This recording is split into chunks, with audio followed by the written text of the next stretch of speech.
Heights, and we have a lot of information for you. And public meeting, I'm sure if we have any questions, we can come with that as well. So I'm going to introduce Village Administrator Matt Fick, and he will take it from there. Thank you. Yeah, I want to thank everyone for attending tonight again and recognize our board members here and some of the school board members and superintendent and county representatives, and thank everyone for attending. I'll introduce in a moment Steve Klein with the Economic Development Group. He's a consultant. They're out of Bloomington, Illinois, and we have hired them to kind of be the to guide the village through this process.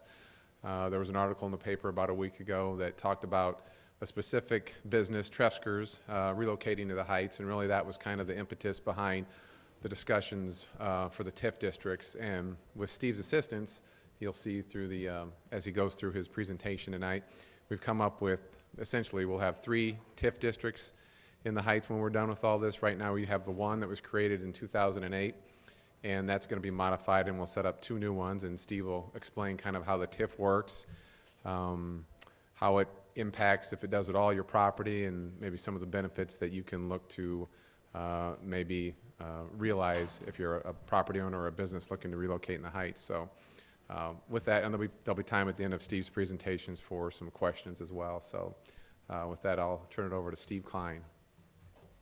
Thanks, man. If it's okay with you, may I speak loudly, and hopefully you can hear me back there okay, because my arm isn't long enough to stand at the podium. I guess we can move that over. If this will work, we'll try to do it this way. I appreciate everyone taking time to join us this evening. This is really kind of the beginning steps for establishing potentially 2 new tax increment financing districts here in Peoria Heights. So we're really at the beginning of the process. What I'd like to do is take a few minutes and kind of give you an overview of what the village is proposing to do. Just take me a few minutes to do that, and then we can come back to the beginning slide or whatever and answer any questions that you may have. Which actually contain all the slides that we'll be showing tonight. There's plenty of those up here, and we also have a clipboard coming around. We'd just like to know who attended the meeting. If you would sign in, we would appreciate that very much. So, well, without any delay, what I'd like to do first is kind of give you a quick overview of what tax increment financing is. And this is going to be kind of fast because I know we don't have a lot of time this evening. We'll have an opportunity to meet like this again a little later in the process. And we'll have more information to share with you. So by then, I'm sure you'll have even more questions than you may have tonight. The tax increment financing basically is an economic development tool used by municipalities throughout the state of Illinois. And it has been around since the mid-1970s. There are over 1,300 TIF districts throughout Illinois today. And interestingly, about 60% of the TIF districts in Illinois are in downstate counties. They're outside the Cook and Collier counties, around Cook County. There's about 60% or so of those, about half of those are outside of that area. And of all the TIF districts in downstate Illinois, about 60% of those are in towns that are under 25,000 population. If you distill that down just a little bit more, of the cities and towns in Illinois that are similar to Peoria Heights, a full 66%, or almost 2/3 of those communities are using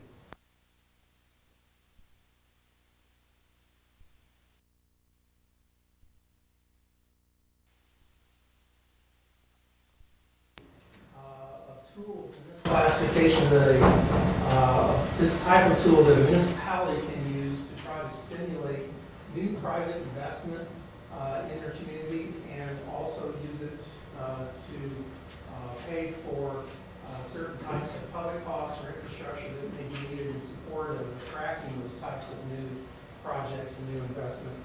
Other types, which we're not going to talk about tonight, but are also important tools, would be enterprise zones. And those operate a little bit differently. The county is represented here. Mark's back there. He knows all about the enterprise zone program, and we'd be happy to tell you more about that. Business development districts is another tool. It's the BDD on the slide there. We're not going to talk about that tonight. What we're going to focus on is tax increment financing. Basically, the moving parts, if you will, of tax increment financing involve a picture like this, where when an area is identified that the village wants to focus its economic development efforts on, has been determined, and it meets the qualifications to be a TIF district under the TIF Act, under the Illinois TIF Act, then when that TIF area is established, it can be established for a maximum of 23 years in Illinois.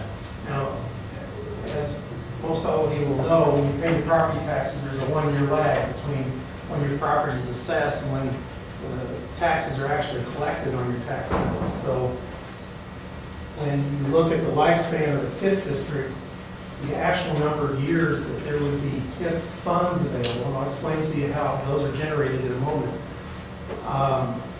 There's actually 24 years to work with because of that 1-year lag. So in the 23rd year of the life of the TIF district, what's assessed for real estate tax purposes in that 23rd year will be collected and paid in the 24th year, and that will be the last year that the village will receive TIF funds.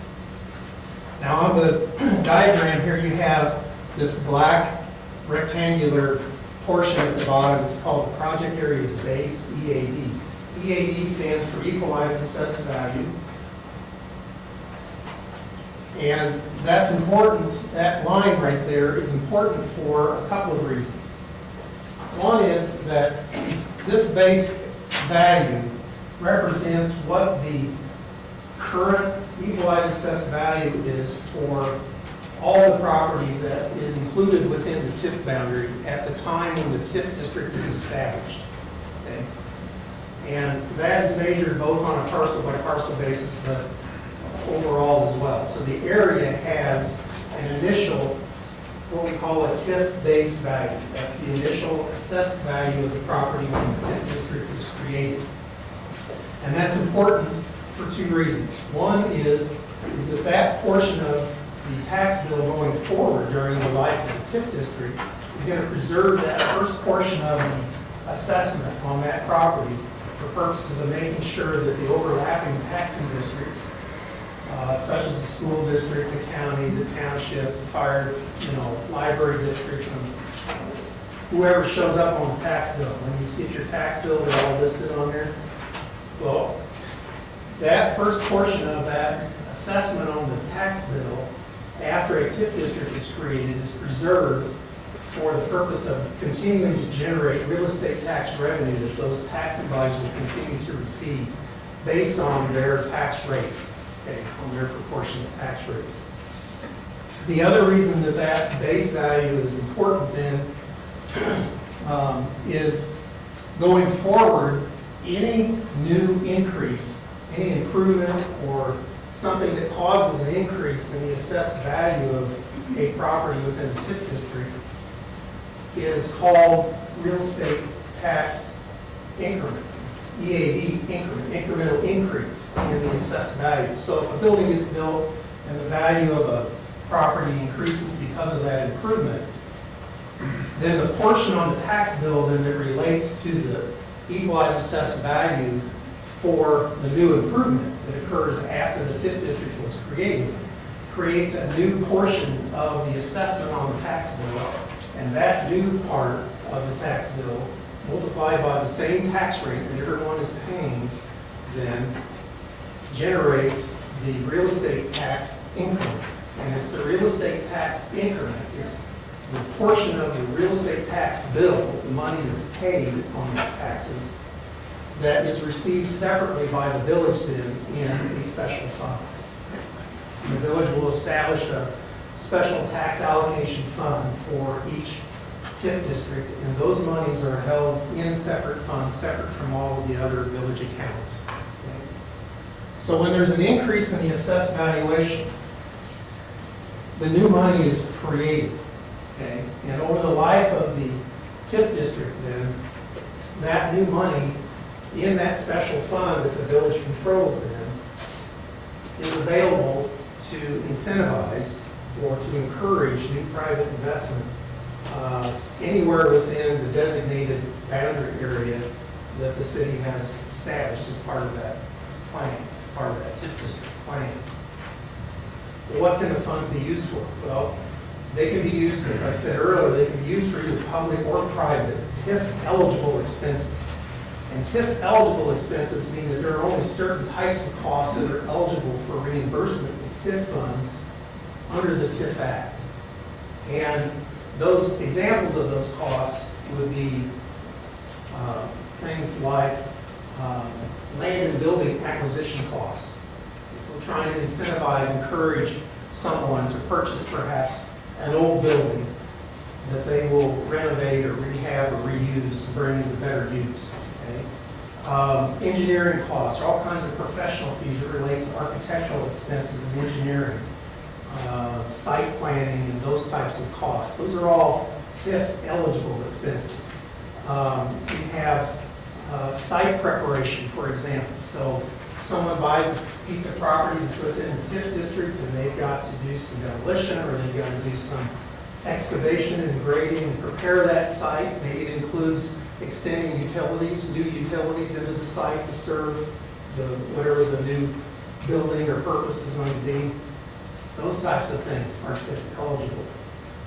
But in order for any private redevelopment project where a developer, and we use the word developer to mean any private person or company or an entity that's asking for TIF assistance, for them to be able to receive any assistance, they have to ask for it. They have to apply to the village board, essentially. And there's a process that we would go through to evaluate each project on a case-by-case basis to try to ascertain the extent to which they may have TIF-eligible expenses. We try to determine the value of the project once it's completed so we can estimate over that 23-year period how much new real estate tax increment that project may generate. So that's how much money the village would have to work with. And then we try to, what our role is when we work with the municipalities, we help facilitate a discussion and try to negotiate some type of a written redevelopment agreement then that the village board ultimately has to approve before there's any funds made available to a private concern of any type. Okay? And typically, the kinds of redevelopment agreements that are offered are what we call at least initially, what we focus on are what we call pay-as-you-go reimbursements, where the project is completed, it's assessed for taxes, and the increment has begun to be received by the village. Then per the written terms of the redevelopment agreement, the village then would annually reimburse back to that private investor or that company or whoever did the improvement, incurred the cost. They could reimburse back some portion of that new real estate tax increment that that project generates. So on a pay-as-you-go basis, we like to try to do the analysis, at least initially, to see to what extent each project can stand on its own and actually generate the new real estate tax increment that can be plowed back in to help you reduce the costs that then in turn provides that incentive to attract that project to the community in the first place. So what we're doing with TIF is we're trying to use it to level the playing field, so to speak, to make Peoria Heights more attractive. And in these cases, for commercial and some limited residential type of development. Then over the course of the TIF district, the village would continue to reimburse this percentage or this portion of the new increment that's generated on that building until it has reimbursed some total amount that the village board through that written agreement, had agreed to reimburse. What a private developer gets back is completely, really a function of what that property can generate. Certainly within the first few years of the life of the TIF district. Down the line, there may be some other opportunities for the village to offer some, you know, they could offer some matching grants, some loans, and those types of things, but until there are some funds that have built up in the TIF fund, there isn't any money to be able to provide, you know, for lack of a better description, upfront types of incentives. Some projects that are really large in scale, there may be some other options that we could look at, some ways that we can accelerate that process. But the bigger projects, the bigger the project is, actually, the greater the investment is, the more it's likely to increase the assessed value, the more money the village would have to work with in order to incentivize those types of things. I used to be at the university, and I tease Roger all the time. He and I share the past. I had a past work at the university where they taught me how to talk in 3-hour increments and hand out a lot of papers. So when you get me started on something like that, you might just have to, Matt will have to throw a box at me or something to make me move on. When the TIF district ends, then in that 23rd payable 24th year, all contracts end too. There's no more reimbursements. The TIF district literally ends on December 31st of that 23rd year, and then there might be one more payout on that 24th year, but then there's nothing more.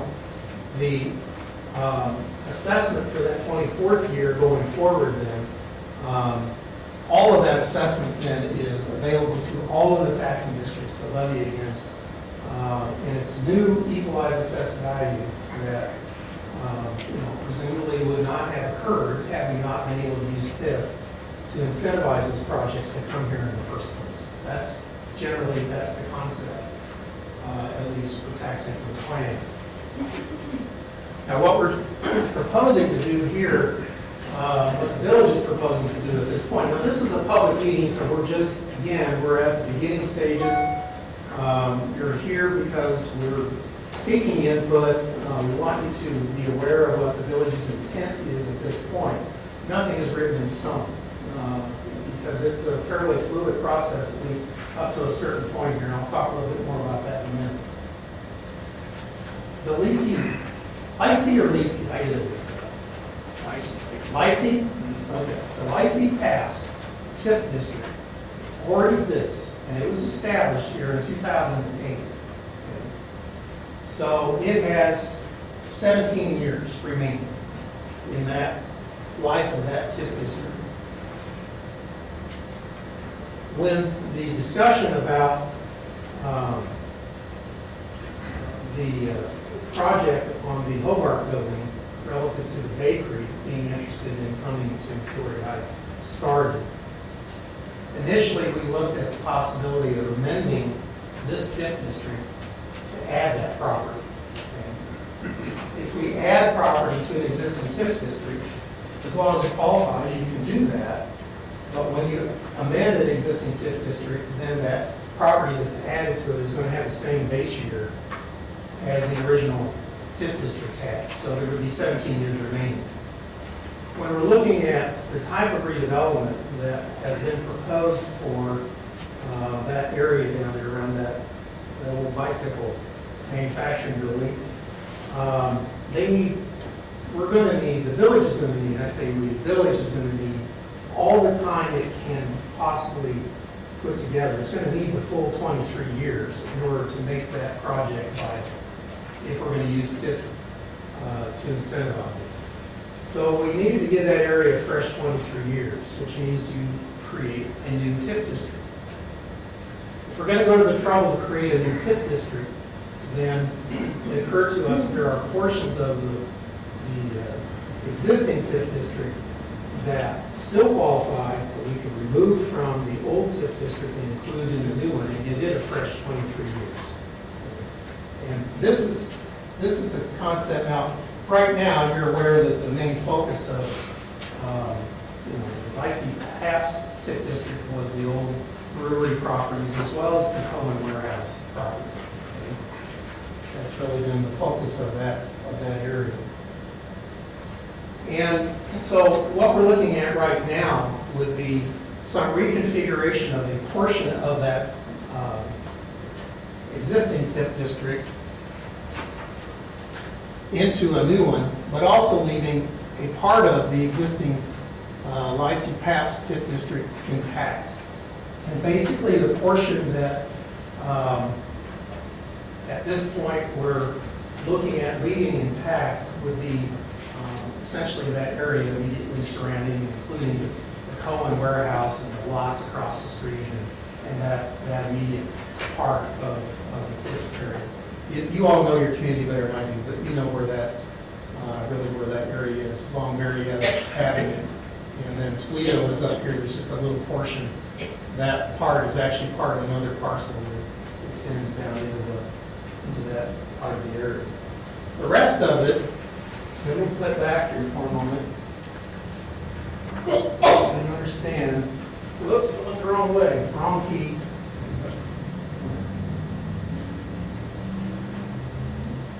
Can't walk and chew on. When I go back to the new map that we're looking at, keep your eye on Ellen Court right here, because what the new area is doing is it's basically lobbing off this portion of the existing TIF district, and we're keeping this part going east.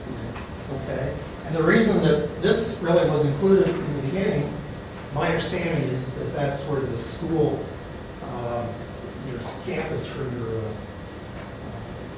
public school is located, and at the time when they did the original TIF district, it was, at that time, it was desired to have all of that included within the TIF area.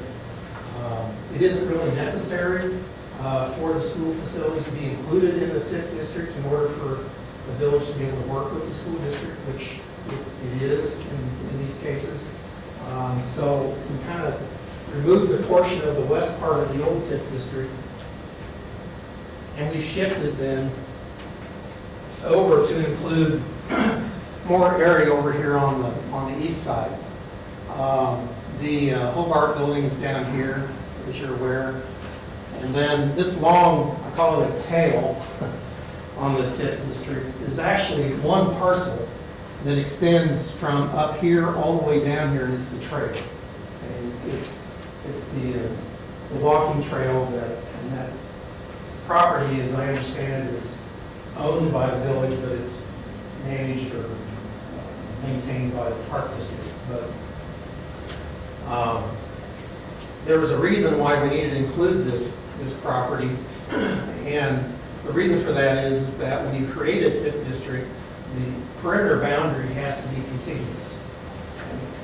And in order to get from Part A to Part B of a TIF district, the current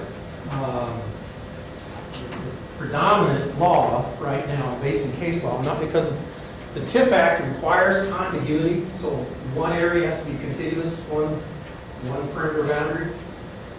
But the TIF Act doesn't define what contiguity is. So the courts have decided that through a number of annexation cases now. And so what we need to look for is an area that's at least 200 to 300 feet wide in order to make the area contiguous. Well, if we didn't include this parcel, it would break the area. We wouldn't be able to get from here to here and have one TIF boundary. So that's why that's included. Okay. All right. So the proposed Treskers project is right in here, and we also have then we've included the Heritage Square area. You might say, well, why would you include the Heritage Square building? Because that's a newer building, right? A series of buildings. I guess it's all under one roof technically. All of that is on one parcel. Okay, that whole thing is one tract or one parcel. And the reason it's included is because there's some vacant portions there yet that could be built on. We're hoping the village will be able to incentivize some additional development of that property. And the reason the whole thing is included, of course, is because I said it's one PIN, it's one property tax identification number, it's one tax bill for that whole area. And the only way that we would have been able to done it any differently would have been to incur additional costs and time to subdivide that property, which it just isn't necessary because the area will qualify the way we have it laid out at this point. The area will qualify to be a TIF district without having to do that. There are obviously some vacant areas that we hope to be able to attract some new development. I'm going to step it up here because I want to leave plenty of time for your questions. But one of the other goals, in addition to trying to attract new commercial development, like the bakery, to the village, and utilization of other buildings that are within that area, would be to try to encourage some type of residential development to the extent that we could hopefully preserve and help preserve and improve any of the existing residential properties that are within these two areas we're going to look at, this one and the next one. Nothing is going to be mandated. There's no requirement for anyone to make any improvements. But if, for example, a residential property in these areas could be improved and they approach the village for assistance, they basically would go through that same process that I described for a commercial developer. We would look at the types of improvements they're wishing to make and to see to what extent the TIF district may be able to help. All the renovation costs, all of the repairs, the rehabilitation, and renovations of existing buildings is a TIF eligible expense under the Illinois TIF Act. The construction of a standalone new private building, vertical construction costs are not. It's just the site preparation and the acquisition costs and those types of things I talked about earlier. But for existing buildings, all of the potential interior or exterior renovations and rehabilitation of those properties could be TIF eligible.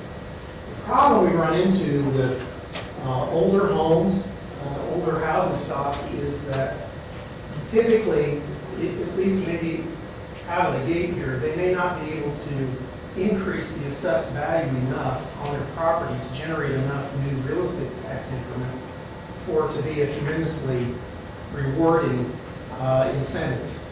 But down the line, at some point when the village has funds available to it, to be able to provide matching grants or some type of low interest loans to